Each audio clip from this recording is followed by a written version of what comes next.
So hello friends, welcome back again in the new video of my channel. And today in this video I'm going to show you that how to open the back panel of Motorola Moto E4 Plus. So without wasting any more time, let's quickly start the video.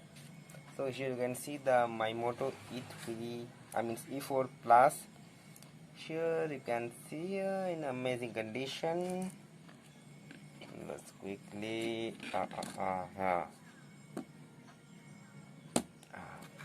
so here you can see, and it's a bit bad condition, so you just do ignore this,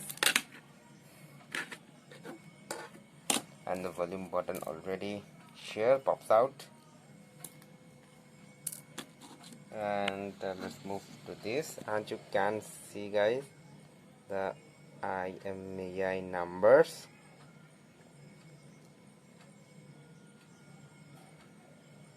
GB 32GB variant and designed by Motorola, but yeah, don't know why, but it's made in China.